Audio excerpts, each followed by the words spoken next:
course, we're back with, this is Chronicle number 39 of the Chronicles of Captivity. And as you'll recall, in Chronicle 38, I told you about how it was at this administrative maximum unit, this prison unit. It's an administrative maximum.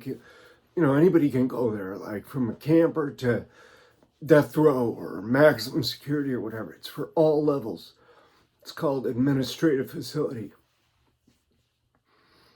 It was at FCI Fairton, and I told you about how I got there and how things went when I first got there, and how the orderly that worked in the R&D area advised me that there were boxes that already had my name on them, and that they were looking to pack me out any day.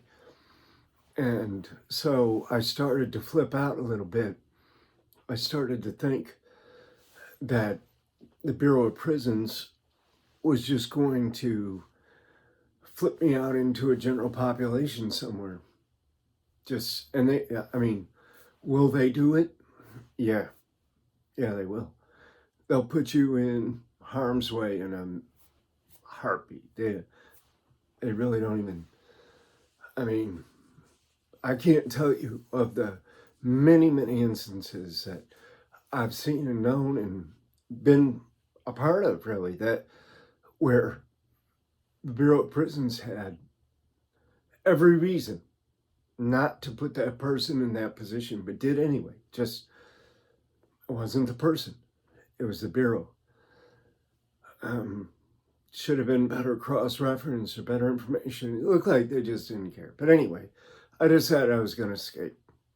So I started to put this plan together. I talked to this officer in the chow hall. He said, yeah, there's a fire road out there about half a mile. It goes all the way around the prison.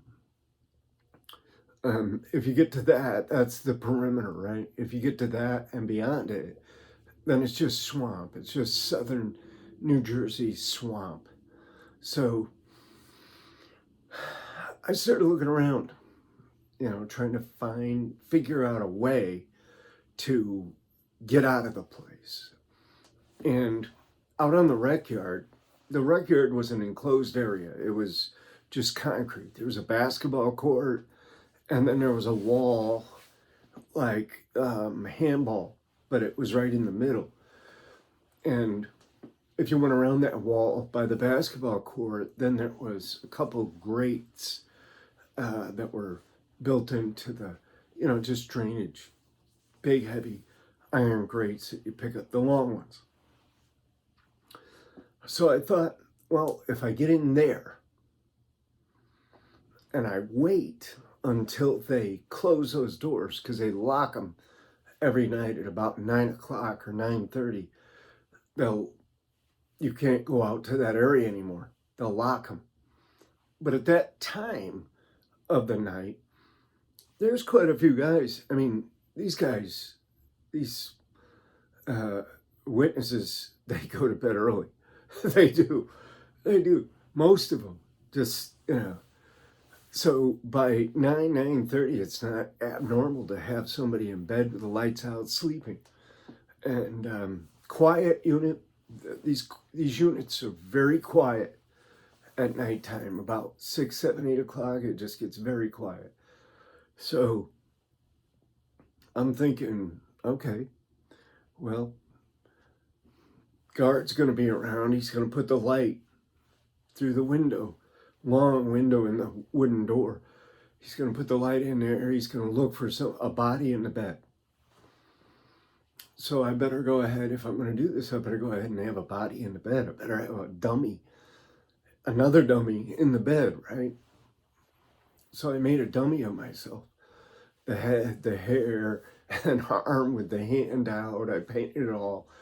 In fact, they gave us the paints. It was like, you know, it was a handout, these acrylic paints, portrait sets. And I was like, hey, yeah, I'll take one, sure. And just kind of made paper mache head, made paper mache arm and hand. And just kind of had the dummy sort of turned away, but enough where you could see the side of the face, and then the hand just out underneath the sheet. The fake hand just kind of down and out just enough so that you could see it was a hand. The rest just covered up. So the guard goes by, he sees the face, he sees the hand. He's good with his count, with his round. Don't matter. But it was coordinating all of this in the middle of a federal witness protection program for the highest ranking witnesses in the United States. I mean, overall. And imagine the atmosphere where everybody is watching everybody else. Every moment, every millisecond is being seen by 100 different eyeballs. So yeah, I mean, it's like having to coordinate all of that, having to, in effect, I wouldn't say trick, but I would say, like, I used to go out and walk with my buddy around and around and around and around at night. We would just walk. Like, we'd do laps just for exercise, just walk, fast pace, blah, blah, blah, blah, blah. We put in a couple miles every evening. And I never mentioned a word about the escape. And every time I went around, I'm thinking about a different part of it, right? Because I've got to get up. I can hide in that grate, pull the grate back over me. I can hide there. They lock the doors, so now I'm locked outside the unit. Everybody else is in. And the dummy, right? So when they make their rounds and everything, when they go to count, when they go to lock down, whatever, they just see the dummy and they lock it up and keep moving. It's a Friday night, right? This is when I'm planning to go, on a Friday night. And, Friday nights, long work week, guys are tired, staff is tired, people are tired, the prisoners are tired, right? It's a Friday. It's a Friday night. So, you're pretty much just looking to wind up, wind down, and just relax and kick back. Maybe guys are going to do a little reading. Maybe they're going to listen to boom boxes or radios, or maybe they're going to go over court papers, or just watch TV, just kick back and watch TV. Maybe they're just going to turn off the light and go to sleep.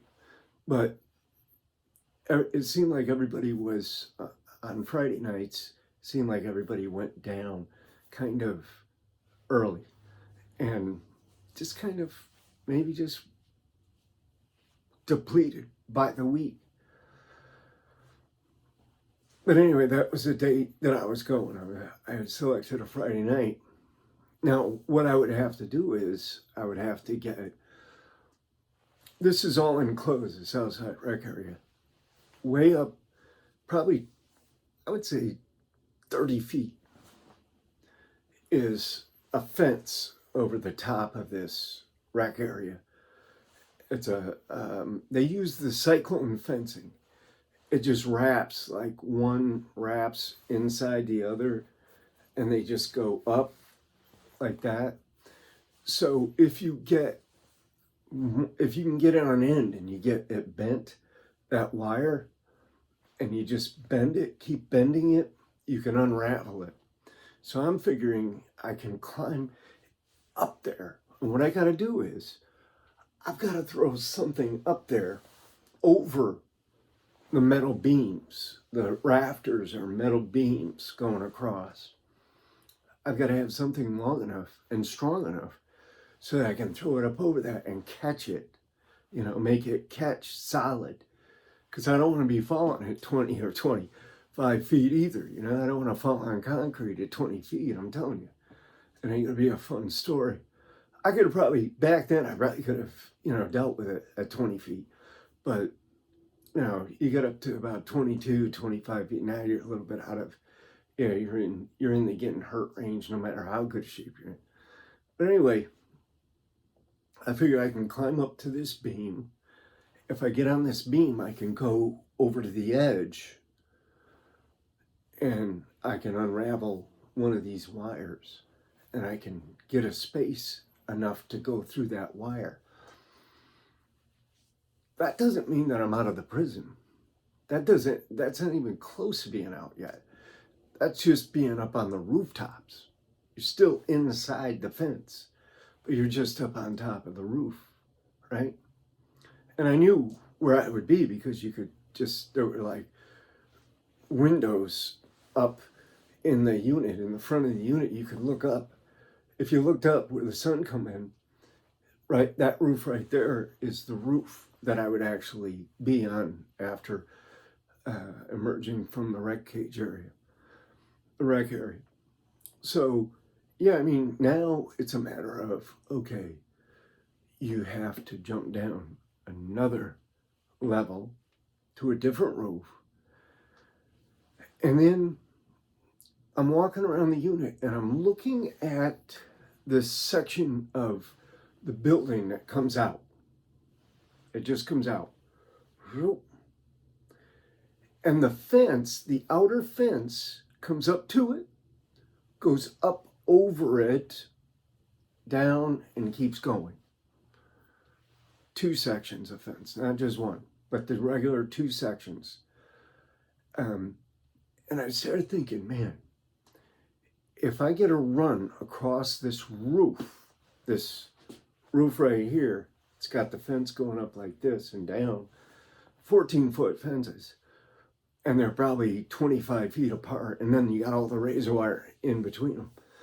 But I figured, man, if I get running fast enough from one edge to the other edge, I can jump off that roof and clear this fence, this initial fence. I figure I can clear it. You know, it's going to be a 16, 18-foot jump right to the ground. But I'm pretty certain that I can clear it. I'm pretty certain hitting it at that angle where the fence actually goes down, it's a weak spot in the design. And I figured, okay, I'll take me some FedEx boxes. They used to have like this, like your pressed cardboard, the hard cardboard, FedEx boxes or whatever. We used to have them by the stacks in the unit, and we'd go get them by the stack. So I got a bunch of those and some tape, and I was planning on taping them to my arms, my chest, my legs, so that I could get through that razor wire, all those rolls of razor wire. And so, I'm thinking, it's coming down to the Friday, a couple days away, and I'm just thinking about all this. I'm just like, man, do I really want to do this? Can it even be done? What happens if I get out there and I can't go through with it, or it doesn't work, or I get trapped up somewhere? Aren't I going to be in a lot worse shape? And I'm like, yeah, but what's your choice? If you stay here, there's no question in my mind at that point that they're putting me out of the units. They're putting me out of the prisoner program, the prisoner witness program. They're putting me out of that. There's no doubt in my mind. They're done with me. They got what they wanted out of me. They sloughed me off, screwed me around on the sentence reduction, and just shoved me to the side. So yeah, do they really want me pissed off and disgruntled powers in the middle of a fucking witness unit? No, they don't. No, they do not. So I had no doubt that they were going to push me on down the road. At any rate, as the time got closer and closer, naturally I got more excited about it. And this is a well thought out plan, I think, because I even thought about the dogs, right? I knew, because when I went there, they wanted swabs of my underarms and shit. what they do is they put them in a bag and with my name and shit on it, and the dog they'll put it to the dogs or whatever. I think they did that at Otisville. I'm not sure they did it at Fairton. I think Otisville they did. But at any rate, I'm aware of this possibility, right? Now what they're going to do is they're going to go in the cell, they're going to get my clothes or whatever, my bed sheets. They're going to let the dog sniff that shit, my shoes, whatever. And then the dog's going to pick up the scent from there and try to follow me through the woods. So when we come back for Chronicle number 40, I'm going to finish this escape story. You don't want to miss this. Come back for Chronicle number 40, Escape from FCI Fairton. Part 2, let's call it.